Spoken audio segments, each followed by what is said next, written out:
Hello, I'm Karen Wyman, the Director of Prevention and Intervention at the Maine Coalition to End Domestic Violence. Great. Thanks, Karen, for being here.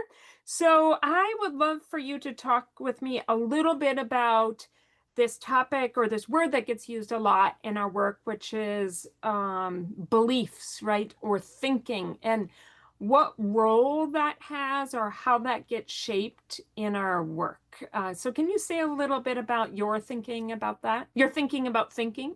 Thanks, Melissa. I'd be happy to. So, we talk a lot about how actions, abusive actions or respectful actions, come from a belief system. And one of the tricky parts of that is that our beliefs are often so deeply ingrained that we don't have to think about them. They just build the basis, the foundation for what we're going to do. And so some of our work is to just reveal what thinking is happening.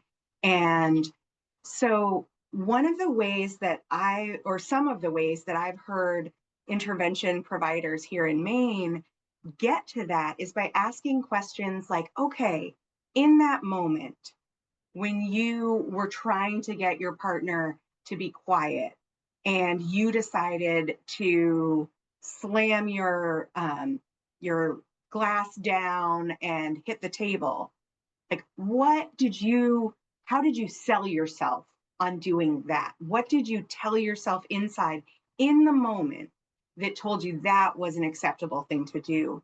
Because one of the things that we've found in our programs here in Maine is that many of the men in the men's intervention programs who have committed domestic abuse and violence will say that they believe it's wrong to hit women.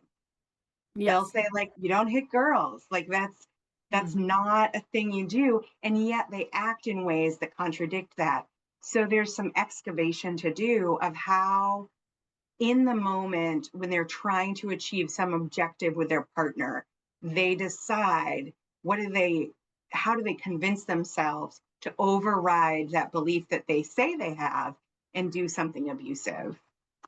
Yeah, so Karen, you remind me of a couple things. One of which is, having done this group, I've heard a lot of men sort of say, well, I don't know, I just blew up, right? Like I just exploded or something to that effect. And so, have you heard that? And can you say a little bit about how you work through that and or Sure. intervention programs that sort of like, deal with that?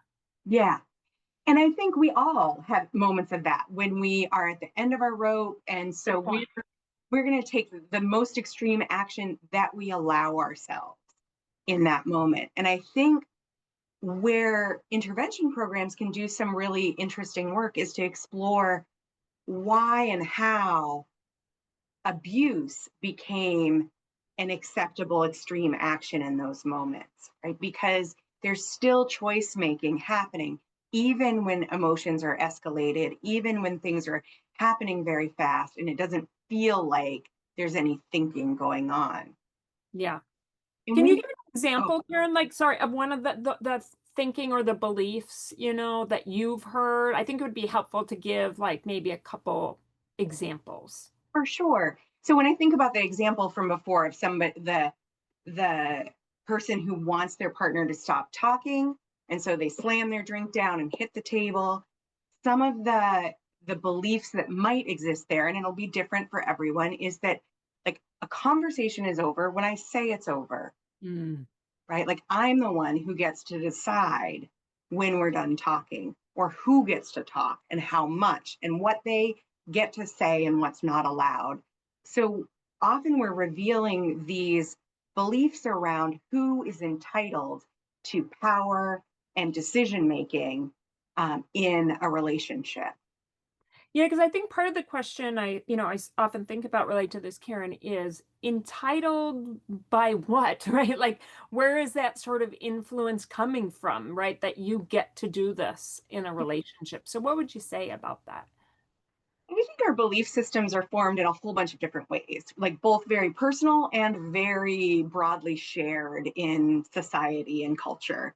And so there are going to be pieces that come from our parents, our grandparents, our school communities, and there are going to be the messages that we get about who we are and what we're entitled to do or not do more broadly, that come from popular media, that come from the news, that come from the kinds of things people say to us as kids.